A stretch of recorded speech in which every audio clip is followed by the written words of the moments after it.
Hey guys, Wuten here, bringing you part 2 of Dystopian Anon. I recorded this in 2 takes because it was getting late on the first one and I was really sleepy, so you'll know when it switches between the two. I'm not going to edit out any of the mistakes that I made because, frankly, there's not really much need for it because they're minor and I don't really give a fuck. Anyway, I've kept you too long. Go ahead. Listen. Dystopian Anon, Part 2. Written and narrated by Wuten. You quickly take inventory of all your supplies in your head. 4 boxes of Soma tablets, with 5 tablets in each. Grand total of 20 tablets. If you take one every day... Damn. Only 20 days before you run out. Soma withdrawal. Not pretty. You also have a packet of sex hormone gum that you always carried with you back in the world state, for what good it'll do you. Good to have, if you were on another world where you found out some sort of humanoid species you found physically attractive. You shudder a bit. These ponies mean well, but it's much too alien for your tastes. Hopefully this Celestia will have answers for you. According to the ones you've asked so far, she appears to be some sort of divine ruler. You sigh. Too much worry about it for one day. You close your eyes and fall asleep. Your dream, as usual... Oh, damn it.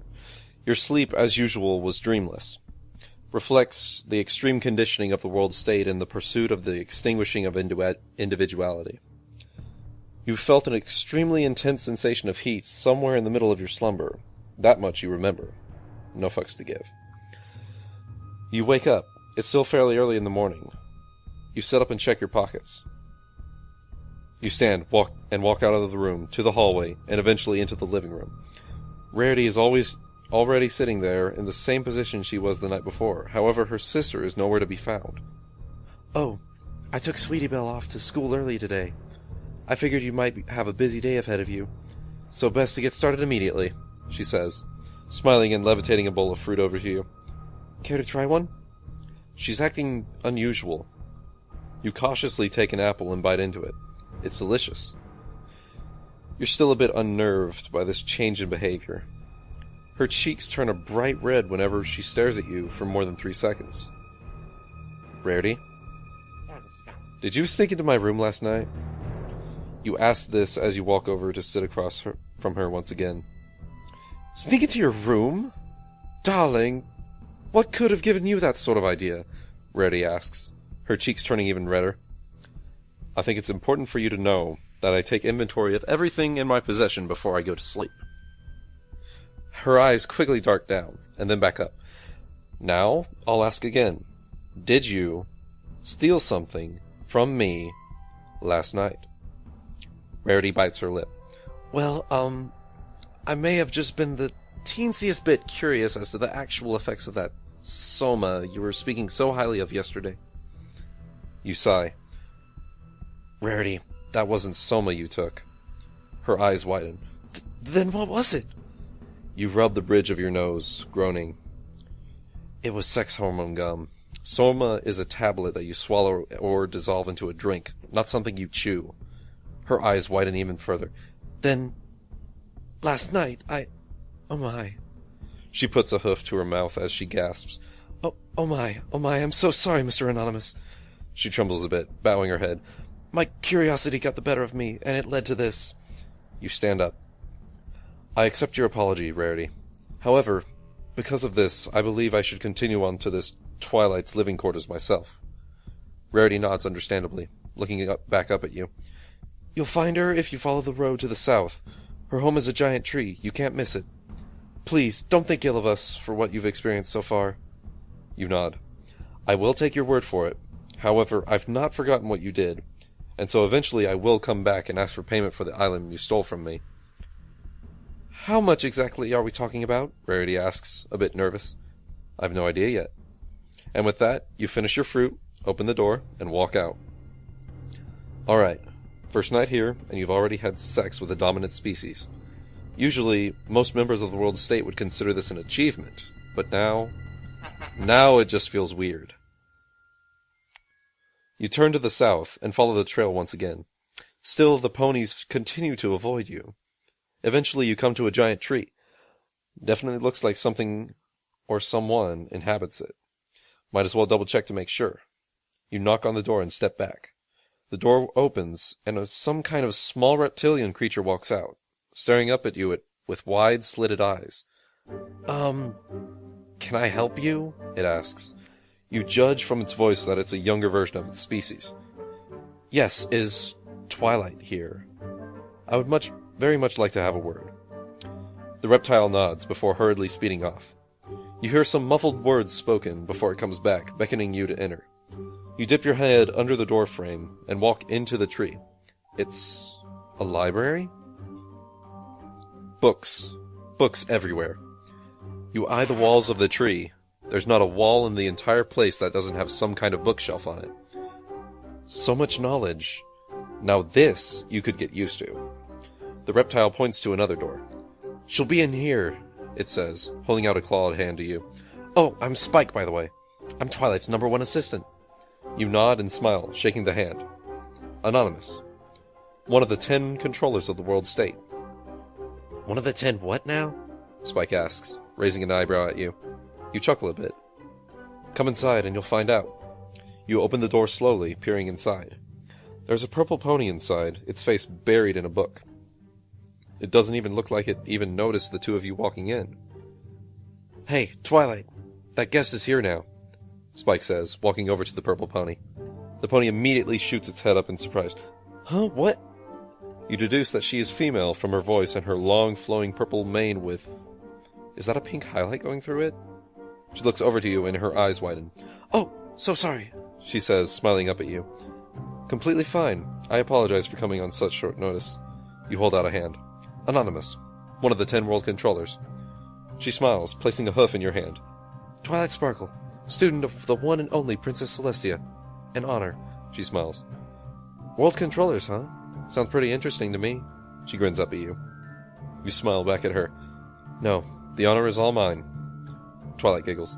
Oh, quite the charmer too, she says, placing her hoof back down. So, what brings you here, Mr. Anonymous? Rarity told me you have direct access to Celestia? I believe that's what the name is. Oh, Princess Celestia? Yes, I can do that, she says, levitating a quill and paper over to you. Seeing as you have hands, I trust you can write it yourself? She asks, grinning up at you. You nod. I am one of the 10 controllers of the world state. Writing is essential for us to have. She giggles lightly, before sitting down and waiting for you to finish writing. And there it is. Twilight nods, levitating the paper over to her. Dear Princess Celestia, she begins, it is an honor. I am Anonymous, one of the 10 world controllers. As you may or may not be aware, I am not of this world. Your ponies have been very hospitable. However, I do believe it is time for me to look into ways to find my way back to my own universe. Currently, I have been unable to discover any answers. I wish to speak with you in person on this matter. Signed, Anonymous. Twilight nods. Alright, Spike, you know what to do. She smiles at the reptile, levitating the paper over to him. Got it! He exclaims, grabbing the paper and taking a deep breath. A giant green flame erupts from his mouth, engulfing the entire letter. What was that for? You look to the purple pony, your face scrunched up in an irritated look. What was what for? She asks. Why did you burn that letter I just spent 3 minutes writing? She giggles. Anonymous, you have a lot to learn about magic. Spike's dragon flame didn't burn the letter. Dragon flame? So that reptile is a dragon? Strange, from the stories in the Vault of the World Controllers, you expect it to be larger, even if he's a younger one. Spike's flame is enchanted. Essentially, it's like an instant mailing system directly to Celestia herself. You nod. Makes about as much sense as anything else relating to magic here.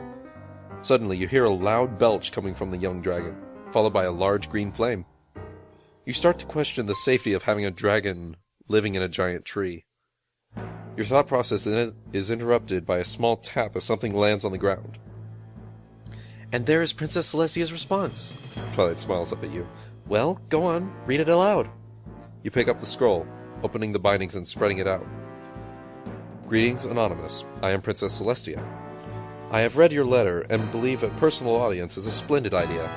I will have a carriage sent to Ponyville at the earliest convenience. Until it arrives, I feel it would be best if you stay with my student, Twilight Sparkle.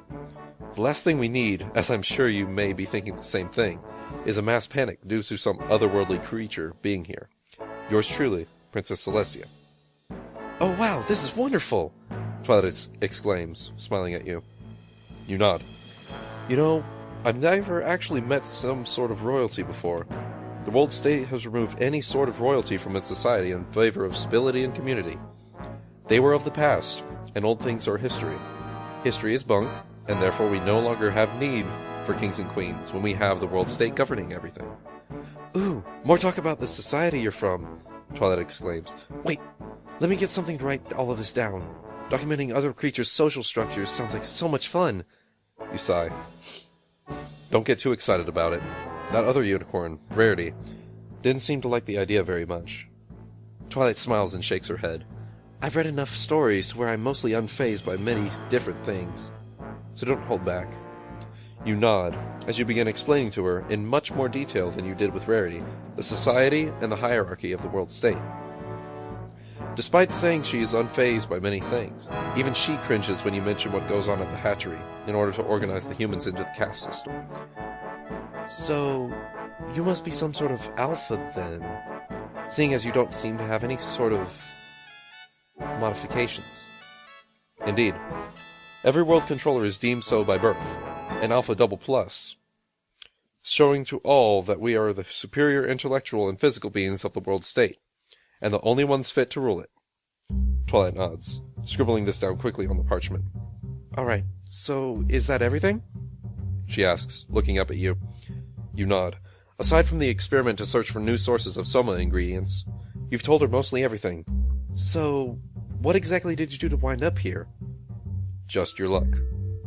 I cannot disclose that. I was performing top-secret work for the world state. But, she looks up at you, raising an eyebrow. That doesn't make any sense. What good would it do not telling me? It's not important right now. But it is! She exclaims, getting to her hooves, sending her writings away to a nearby shelf on top of another massive stack of papers.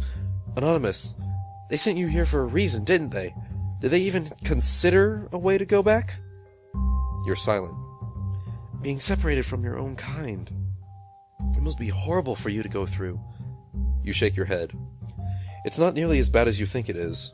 Personally, I've always wanted to get away from the world state. However, my work as a world controller prevented me from that.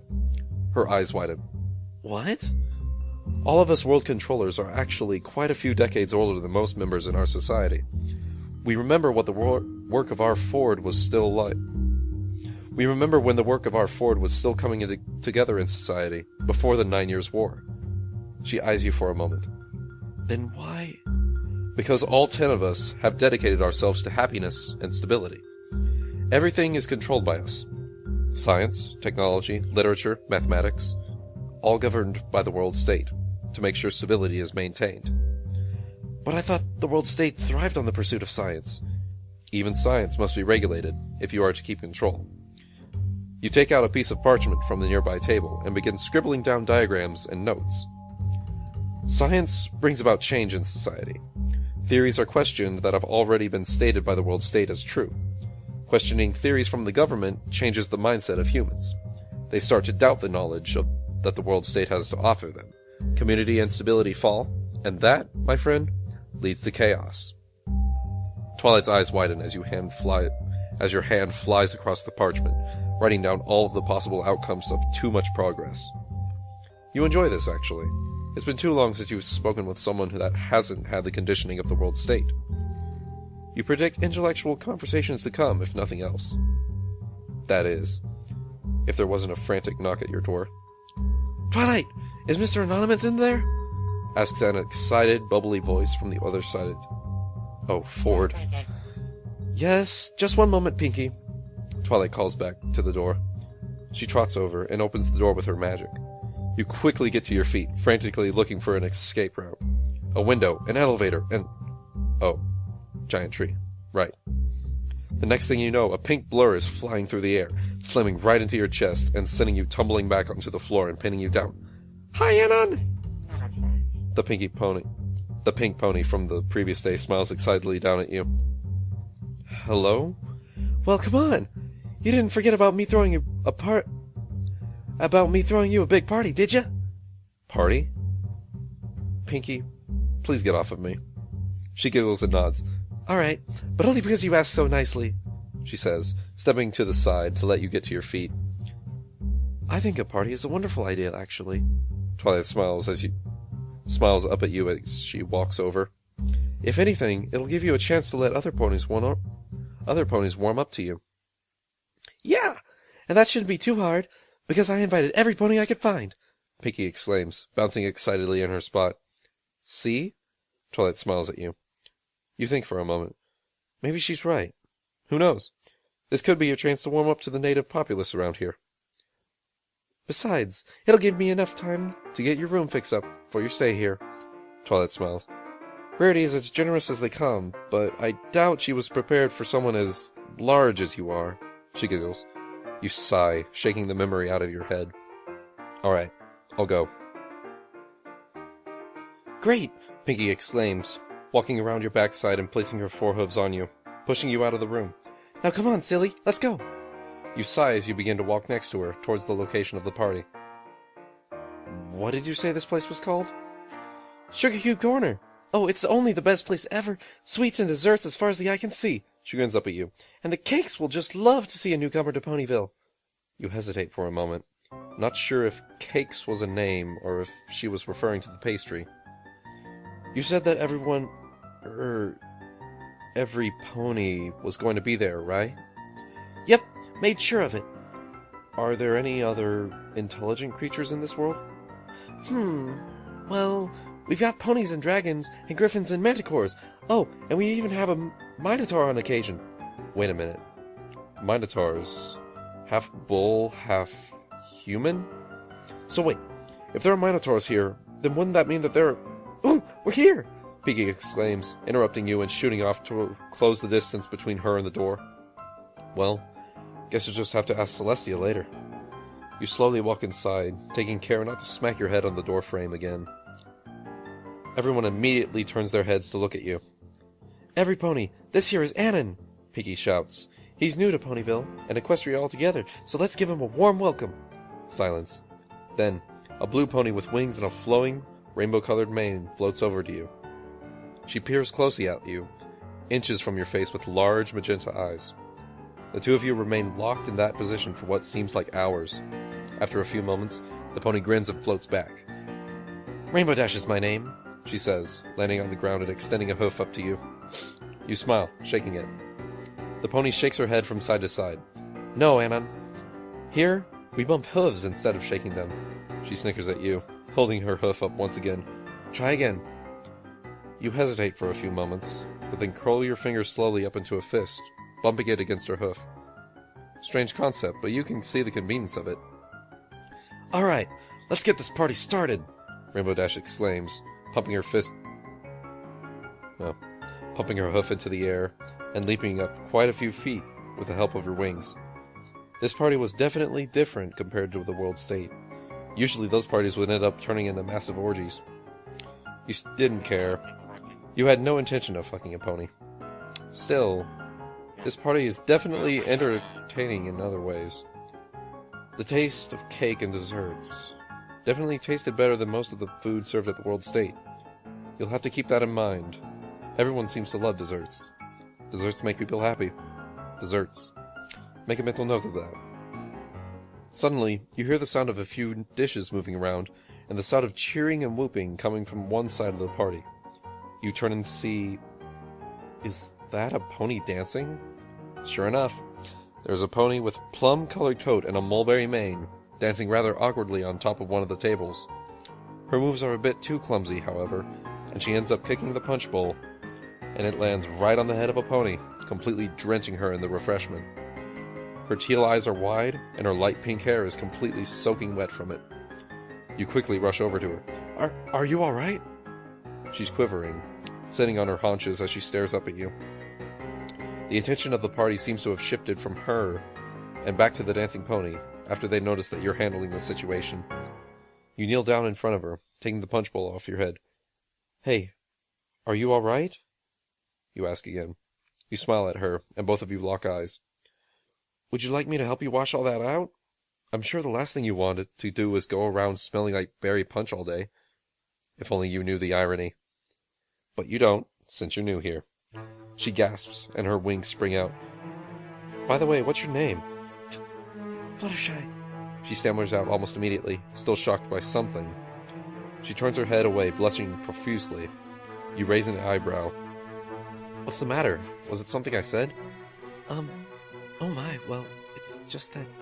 She stutters over her words for a bit, before looking down, and then back up at you with her eyes. No pony does that to any pony unless... well, they plan on choosing them as their special some pony. She mutters softly. You scratch her head. Not sure I completely follow. But from where I'm from, we humans don't mind, since everyone belongs to everyone. Now it was the pony's turn to scratch her head. What? I'll explain it later. So do you want to get clean, or what? She hesitates for a moment, but then looks up at you and nods, smiling a bit, her cheeks still red. You nod, standing and walking over to Pinkie Pie. This party was wonderful. Thank you very much, but I think I'm going to go ahead and retire for the night. You smile at the pink pony. It wasn't like the parties at the World State, but you'd be lying if you said you didn't enjoy yourself. Oh, no problem, Anon, she exclaims, beaming up at you. It is getting a bit late, so you go on ahead and rest. She turns to the party crowd. Alright, Anon's gonna go ahead and go to bed now. But that doesn't mean the party's over, she shouts. Let's hear it for Anon, every pony. The crowd, over the course of the party, has since grown more accustomed to your appearance, so by this time they waste no time cheering loudly for you. You smile and wave, before turning and walking over to the yellow pony you just met. Ready to go? She smiles lightly and nods, standing on her hooves and walking up next to you, before the two of you leave Sugar Cube Corner behind in the dimming night sky. Dystopian Anon, Part 2. Second recording. Starting at line 255. You turn to look at the fluttering yellow pony after a few moments. So, wings on a horse. I suppose that makes you a Pegasus, then? She jolts up a bit from the surprise of you talking to her, and then quickly calms down. Oh, yes. Yes, I am. You smile and look forward. You know, back where I'm from, your kind is only in mythology. Same with unicorns, griffins, dragons. Nothing aside from humans is sentient in my world, actually. Fluttershy stops flying and slowly lowers herself to the ground. Oh, that's nice. She smiles up at you. So you were a bit shell-shocked when you first arrived here, then? I'll say. Both of you share a small laugh at that. Though, a lot has changed in the past 450 years in my world. Nothing is natural anymore. It's all created by the world state now. Fluttershy gasps a bit and looks up at you. Nothing at all? There are very few places, and even then it's all regulated and controlled by the world state. Oh my, that's terrible. Fluttershy mutters. Nature is always supposed to be allowed to work unrestricted, no matter what aspect it is. From what I've seen, the Pegasi have a similar system in place. I've seen them flying around and moving clouds around in the sky as I walk. Fluttershy's eyes widen. I suppose when you put it that way... You chuckle lightly. See? We're not all that different after all. The two of you continue to walk in mostly silence. Eventually you come to a small cottage-like home, and Fluttershy smiles. Home sweet home. You nod. Oh, by the way, I have a few animal companions, she mutters in a low whisper. I'm sure it's not that— Oh, Ford, get it off me! As some sort of security measure, the second you opened the door and the animals realized it wasn't Fluttershy, a squirrel quickly charged at your face, launching itself up onto you and blinding you, sending you tumbling back. No! No, get off him! Fluttershy exclaims. The squirrel looks up at her before giving you another scratch on the cheek. The little fucker hops off your face. She helps you to your feet. Oh my, I sincerely apologize, Mr. Anon, she mutters, her head hanging low in shame. You sigh, checking your face. Only a few scratches, not so bad. It's fine. I just hope I don't end up scaring off more of things with scratches on my face like this. Fluttershy giggles nervously, walking inside. Here, come with me. We'll take care of those nasty scratches first. My bath can wait until after, she says. Go ahead. Sit down there. I'll be right back with some bandages. She smiles at you, pointing at the large sofa in her room before hurrying off. You nod, walking over to sit down, lightly touching your face. The wounds aren't anything major, though there are a few that manage to draw some blood. The squirrel from earlier leaps up next to you, and appears to be trying to communicate with you. Oh, are you here to make peace with your end before becoming a hat for me? You give the squirrel the most wicked, bloodthirsty grin you can make. It squeaks in terror and scurries off. Damn thing deserved it for clawing your face. Fluttershy walks in a few minutes later, carrying a roll of bandages in her teeth. Gosh, he must have really been sorry. He went running as soon as he went into the room. You snicker on the inside. You shrug on the outside. He seemed pretty sorry to me. I'm sure he'll never do it again. Fluttershy smiles, placing the bandages on a nearby table, tearing a few small pieces off with her teeth. All right, hold still now, she says, leaning forward with one. She presses it lightly against one of your scratches. You wince at first. Did she just kiss you and make it stick? She repeats this a few times until all of the major cuts are covered. Each time she did, she attached it using a kiss. You're not entirely sure what to make of this. All right, you're all fixed up now. She smiles happily at you. That's good. So, you ready to get that juice out of your hair? Oh my, yes, she exclaims, once again fairly quietly, but the excitement was there. I had the animals go fix up a bath. Let's go. You nod, following her upstairs. The two of you walk into a bathroom, and sure enough, there's a warm bath going. Fluttershy floats up into the air and slowly lowers herself into the warm water, letting out a relaxed sigh as it enveloped her. You reach over for a bottle of shampoo. You question the use ponies would have for it, and then decide to not ask. They might as well be humans before the 9 Years' War, but in a pony form. You rub the shampoo through your fingers and begin running your hands through her mane. She closes her eyes, tilting her head down to let you have full reach through her mane. You run your hands up and begin massaging her head. She lets out a relaxed as your fingers release the tension around her head. After a few minutes, you finish washing her mane, and she dips her head under the water. She comes up, letting her mane fall back behind her ears. First time you've seen her without her mane covering part of her face. She smiles. Wow, you're really great at that, she says, slowly standing up out of the bath. Have you ever considered becoming a masseuse? I think that's how it's pronounced. Masseuse? I'm sure Aloe and Lotus could use someone like you. You smile.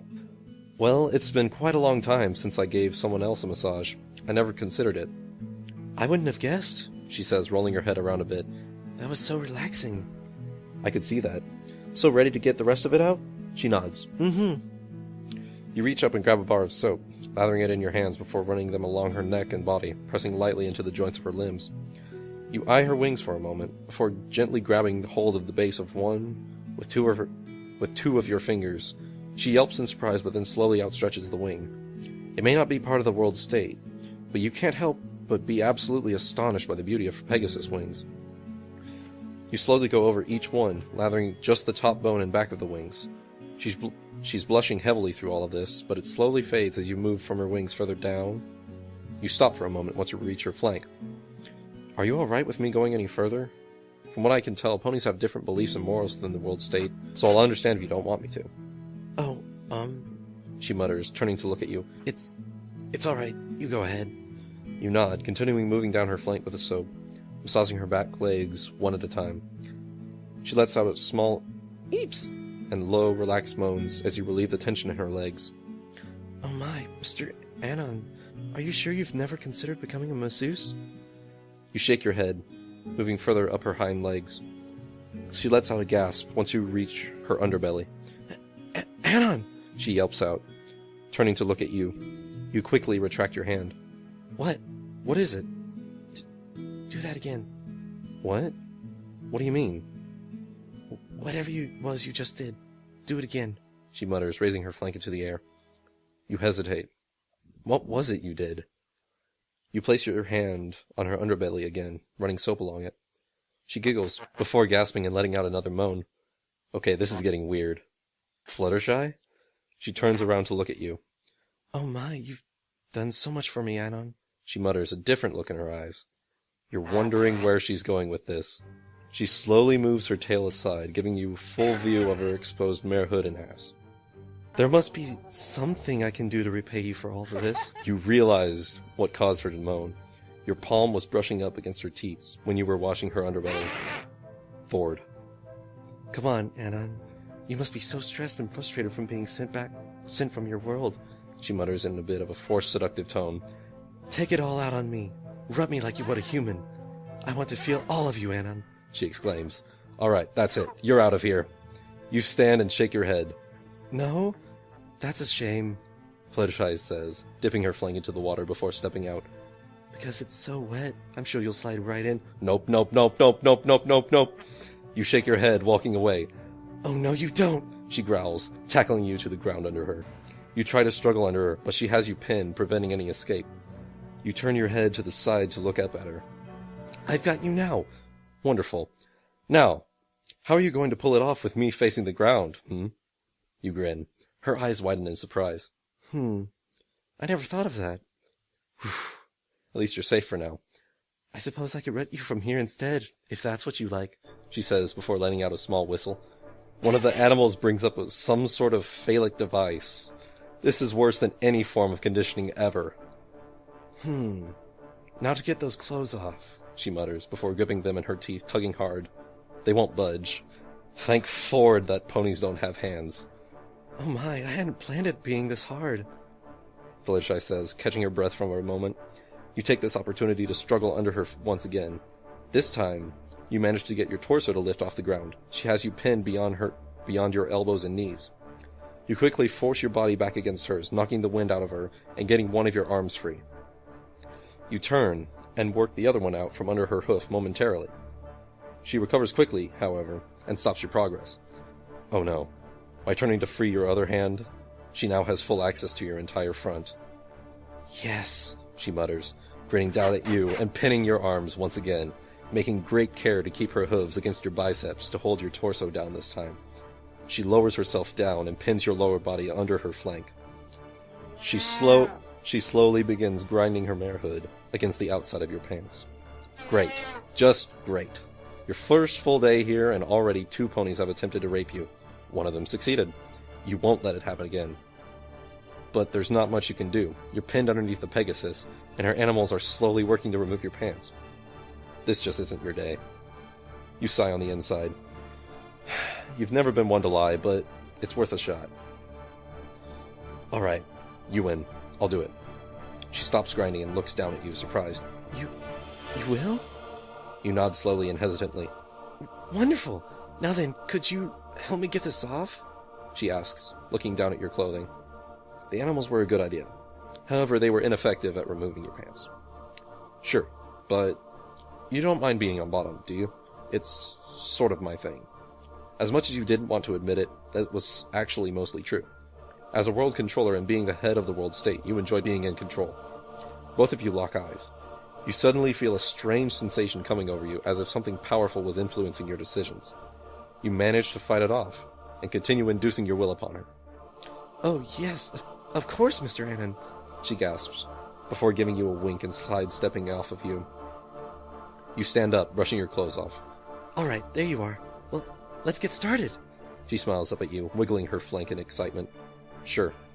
She grins excitedly, barely suppressing a squeak of anticipation. You sigh before picking her up and setting her up on your lap. You take note of how she's a lot lighter than before. You grin back at her. Ready? I'm fixing to knock you silly. Oh, you like it rough after all, don't you? She giggles. Yep. You place your hands under her front legs before lifting her up and standing. You take the opportunity of her surprise to fling her at the wall. She may have been able to soften the landing with her wings, but even she can't compete against your alpha double plus strength. She smacks her head and a few bottles of soap fall from the shelves, a few landing on her head. She's dazed. Now's your chance. You quickly sprint out of the bathroom and down the stairs, nearly tripping at the bottom. She's attempting to follow, but due to her dazed state, she can only go so far without teetering to the side. You really seem to have done a number on her, so you do your best to simply dodge whenever she tries to tackle you. You dash out of the door, doing a barrel roll into a nearby patch of bushes, before she has the chance to get outside. Come out, wherever you are, Anon, she calls out, a crazed look in her eyes now. You manage to keep yourself hidden long enough for her to give up on the search, and head back inside. You breathe a sigh of relief, and you quickly move through the foliage, making sure to stay out of sight. from the cottage until you made it far enough away. You look around. It's dark enough to where she won't see you moving this far away, but your eyes have adjusted enough to where you can find your way back to Twilight's library. On your way, you take note of many different things that the ponies have compared to the world state. Rather than electricity and technology, it would seem that the lights in this place work on their own. Interesting. You'll have to ask Twilight about it tomorrow. You arrive at the tree library and knock on the door. It opens and Twilight walks up, rubbing her eyes sleepily. Anonymous? She mumbles, looking up at you. You nod. Sorry about coming back so late. I had some complications. Did the party go well? Oh, yes, it was marvelous. However, well, I'll just tell you inside then. She shrugs and steps back, letting you dip your head under the door frame and walk inside. I have a place for you to stay, fixed up. But I'm worried it might still be a bit small for you, she says, walking up the stairs. You follow her up. You come to 2 beds set up across from each other, with a smaller basket-like bed next to the one on the right, with a small dragon sleeping in it. Sorry, but you'll have to make do with sleeping up here with Spike and I until further notice, she says. You shrug. This will work fine. I'm only staying here for a few days, it looks like. It shouldn't be too bad. She nods and smiles, hopping up onto her bed. Well, it's late, so I'm going to go ahead and turn in for the night. I suggest you do the same too. You have another big day tomorrow, she says, slipping under the covers. You nod, walking over to the other bed and removing your suit jacket and button-up shirt, folding them neatly. You're not some sort of crazy hooligan. You are a world controller, which means you must look official at all times. Even though your hair is completely disheveled and your pants are covered in grass and mud. It could have been much worse, you think to yourself. You set your glasses onto the nightstand next to your bed. You remove your pants, before folding them as well and placing them onto the floor next to you, next to your other clothing. Make a mental note to wash those clothes tomorrow. End Part 2.